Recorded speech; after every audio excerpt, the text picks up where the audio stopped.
Hello, everybody. Welcome back to another episode of Understable Discourse. We're back from a little bit of a break, ready to jump back into everything that's going on in the pro scene. Thanks for putting up with me being out for a week, but I'm ready to roll, and it's major week. Here we go. Let's get into it. So this past weekend, we had ourselves a nice little event going down at the #1 course in the world over at Krokhol for the Krokhol Open, and we had quite an interesting finish on both the MPO and the FPO side. Jumping into the FPO, we saw some really interesting competition going down between our competitors, especially since we have almost a full field at this point. And after the first round, despite it being her first ever time playing in Europe at an event like this, Cadence Burge jumped out to an early lead, shooting the hot round at 7 down. And the way she did that was very impressive. She started the first 11 holes going even par, and then decided it would be a great idea to birdie the last 7. So an absolutely incredible finish on her part. And the funny part is, if you watched the event, you wouldn't have seen her coming, because up to that point, Holland Handley was the one who kind of was in the driver's seat, having a really, really impressive 7 under front nine, and then kind of getting a few bogeys, a few more birdies, and finishing up at 6 under par, with both Matilda Ringborn and Silva Saarinen hot on their heels at 4 under par. So the first round was extremely impressive to watch from both Holland's perspective and Cadence perspective. But coming into round 2, we saw the more comfortable Silva Saarinen really step up and do what Cadence did and shoot the 7 under par to jump into a tied lead with Holland Handley, who had another really solid round. So both of them sitting at 11 under par with a pretty clear lead over the next closest competitor, Ella Hansen, who was 5 under par, because unfortunately for Cadence, she did fall off a bit, shooting 5 over in round 2. So whatever was working in round 1 just was not able to happen in round 2. And you can see that very much when you look at her back 9, because she didn't have that 7 birdie stretch to finish her round off. In fact, she finished her round going bogey and triple bogey on holes 17 and 18. But she would not let that keep her down, because going into round 3, she shot a course record 9 under par to surge her way all the way back up to a tie for second place, along with Ella Hansen and Silva Saarinen, who did pull the round 2 Cadence thing of going even par. So the course played pretty difficult all around the board. Our winner was Holland Handley, who put down 3 really solid rounds at 6 under, 5 under, and 4 under. And so that means that the total score, the average score for the winning position was 5 under per round. That tells me the course played relatively difficult compared to the field. I like that shooting a 4 or 5 under was a really solid round, with some of the top rounds coming in at 6, 7, or 8, or even 9 in Cadence's place.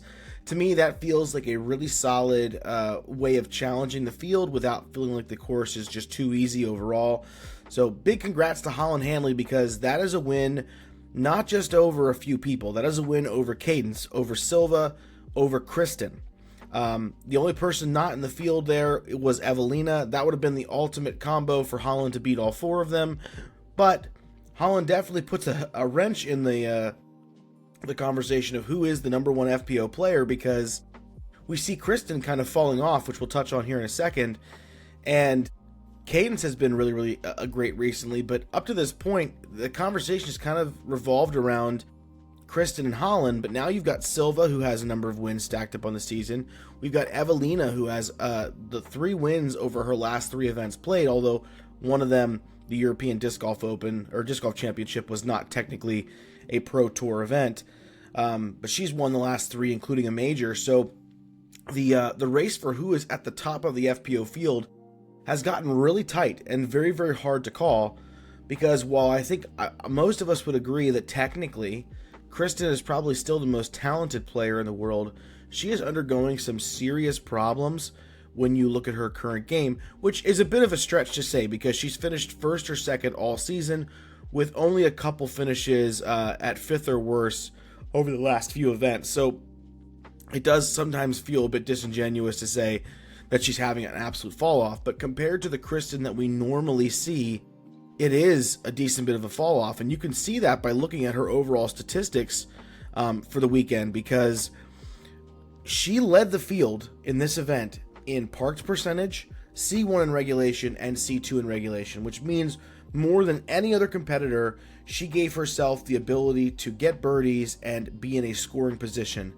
However, for the entire event, she was 43% in C1X putting and 13% in C2 putting.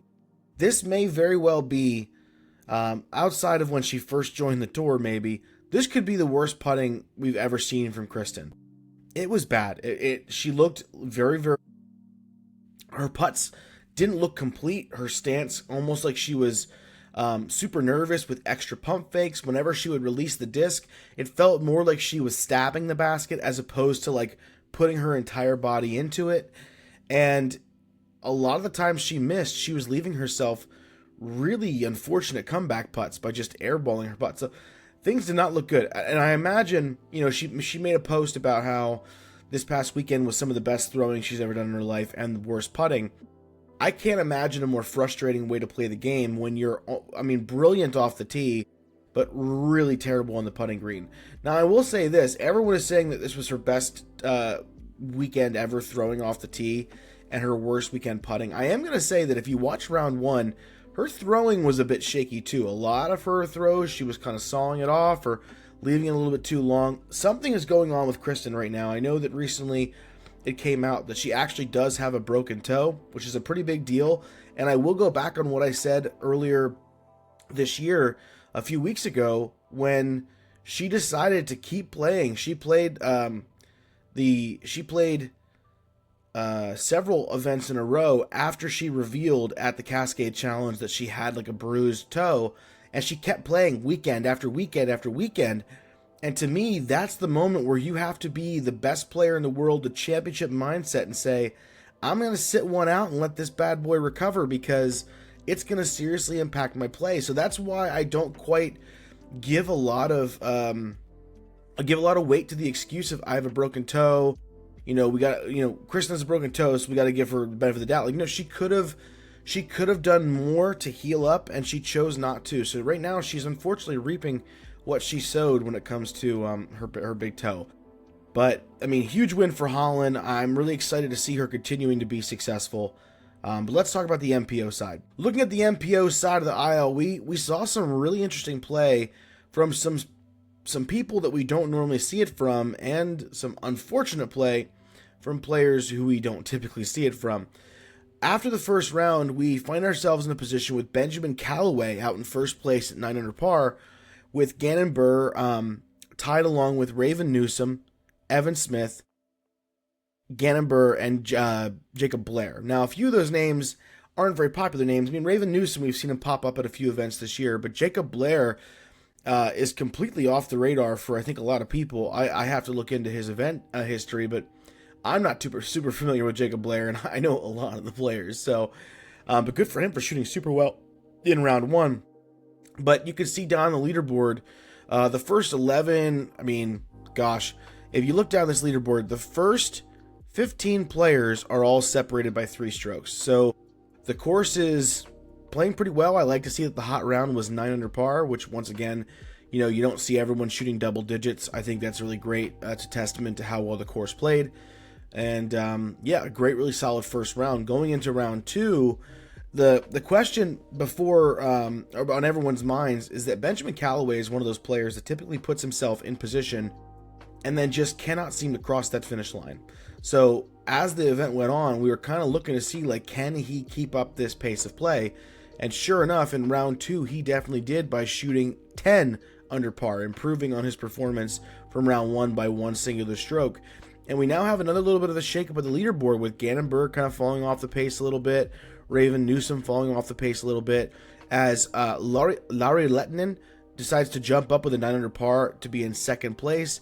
And then tied in third is Ricky Wysocki, last year's winner of this event, and Jacob Blair, who put down another solid 7 under par. So Jacob Blair's hanging around and showing people that he can be pretty competitive too. And a few strokes back from that, you've got players like Jakub Semerad, Gannon Burr, Raven Newsom, and then you get into players like Mauri Vilman, Isaac Robinson, Kyle Klein, and a whole bunch of people jammed up at like 11 or 12, 11 or 10 under par. But the leader being at 19 with 3 strokes, under his belt ahead of second place going into round 3, that's a pretty big deal. So Ben has kept his foot on the gas in round 1 and round 2. The question was, will he do it in round 3? And the answer to that question was no, he would not keep his foot on the gas. But despite all that, shooting only 3 under par, it would be enough because everyone behind him was not able to put on the same level of pressure. So you have all those guys who were on lead card with him who just couldn't get the job done.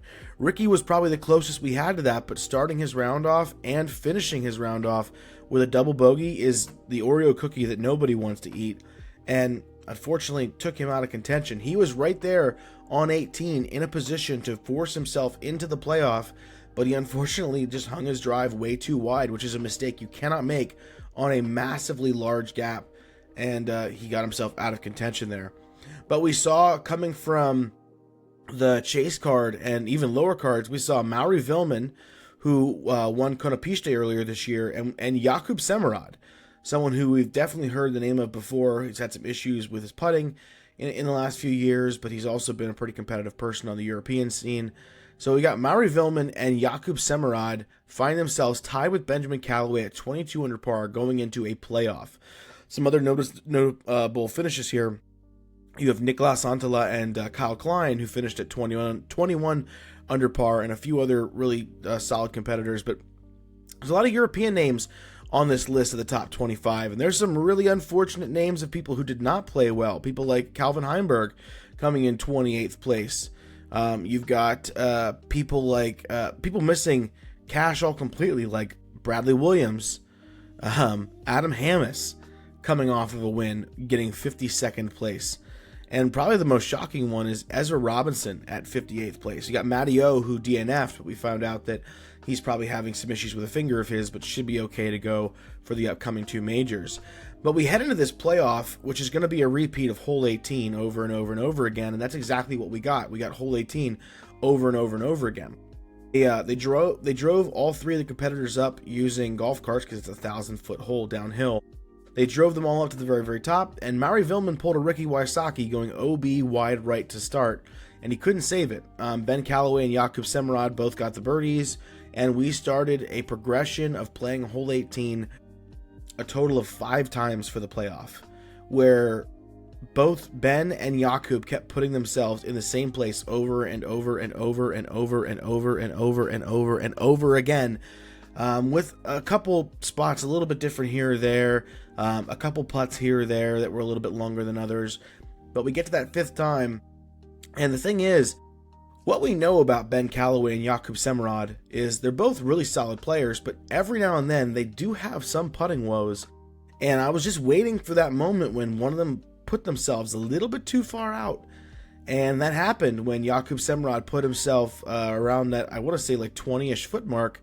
And he missed that final putt, which is extremely unfortunate for him. I think the actual distance was around like 20, 25 feet, and he missed the putt chain out of the basket. And we have ourselves a winner with Ben Callaway. It's his first ever win on the Pro Tour, which is super awesome to see. Unfortunately, it was a bit deflated by the fact that so many people were exhausted after watching hole 18 that many times. But it's a huge win for him, a testament to his consistency on tour over so many years. The guy's 38 years old, so anyone out there saying that people over the age of 33 or 34 can't win, absolutely incorrect. Ben Callaway was able to take it down with a pretty much full field on the MPO side. Maybe minus a couple people, but I mean, the field was stacked with competitors, both European and American, and Ben Callaway takes it down in a 5-hole dramatic playoff. When it comes to the playoff itself, I think that a lot of what I'd like to say was said on Tour Life on Tuesday night, but I just think that we have to be better about picking what holes are designed for playoffs. this hole, unfortunately, was the kind of setup where you're playing the same 3 shots over and over and over again, and it's not about being aggressive, it's about being consistent. And we should never find ourselves in a position where the winner is the person who didn't do something wrong. The winner should be someone who did something great, not the person who who was the one who didn't make the mistake.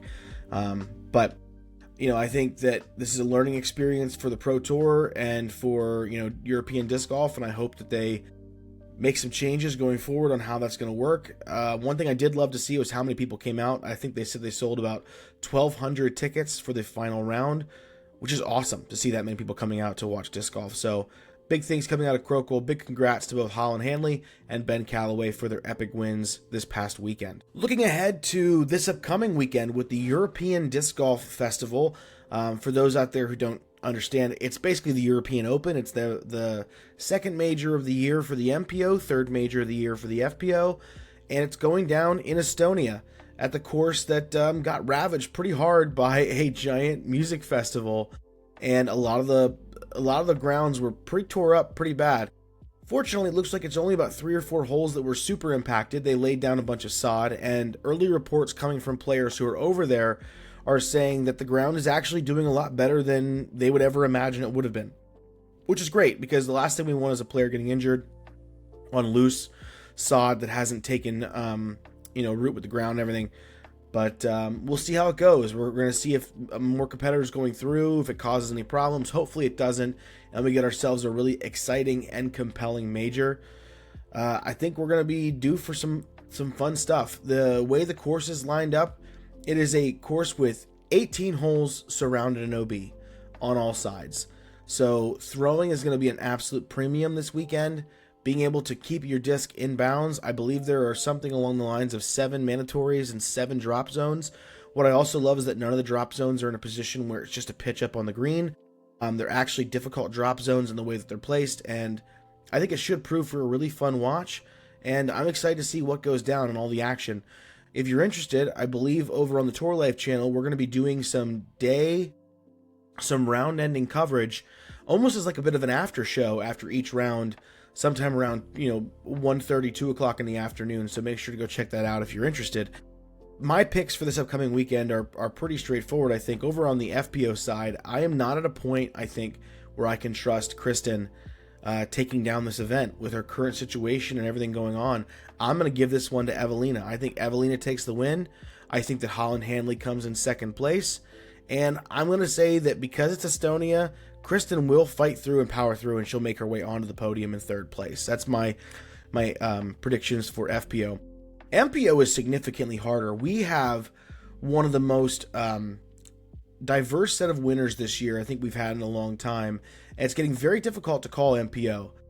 Something is telling me to lean away from Gannon this weekend, so I'm going to be doing that. And I think that winning this upcoming week in the MPO field is going to take, I think, a lot of consistency. It's going to take someone who really understands the course. And it's a major. I'm going to go winner Isaac Robinson. Second place is going to be Niklas Antala. And I think that Ricky Wysocki is going to clutch up and take the third place or get himself on the podium in some form or capacity. But yeah, so those are my picks for the upcoming major European Disc Golf Festival. We're coming into the first half of the year pretty much being done. And I got to tell you guys, this past week I spent time down in Virginia filming the Imposter series with the Foundation guys, a bunch of other awesome creators like Robbie C. Disc Golf, Jay Milley, Bearbite, G-Star, one of the coolest guys I've ever met, Carlos, and we had an absolute blast. We spent a lot of fun time obviously filming the actual Imposter series. No spoilers coming from me here as to how anyone did or how long anyone lasted.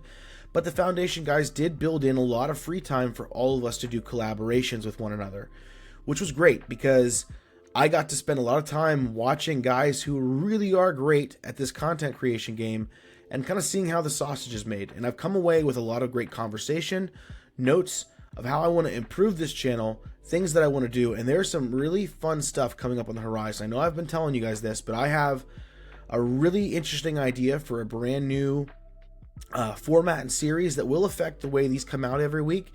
but I think it's going to be for the better. I think we're onto something really cool that nobody else in the game is really doing right now, and we're going to be trendsetters. So if you're watching this, if you're one of the 8 people or 10 people watching this, we're about to do something really neat that nobody else in disc golf, from a professional disc golf side, is doing right now. And you're going to be the first ones to see it happen. So thank you so much for the support. I really appreciate everyone who comes in here every week and watches these, if you do. And we're only going up from here, guys and gals. Lots of fun stuff on the horizon. Thank you so much for listening. If you like what you hear, leave us a comment down below, subscribe, like the video. All that is a great way to help support the channel. And yeah, have a wonderful weekend. Go watch some major disc golf. And if you're not watching, get out there and play some disc golf. Thank you so much. Have a wonderful rest of your week. And until next time, this has been Understable Discourse.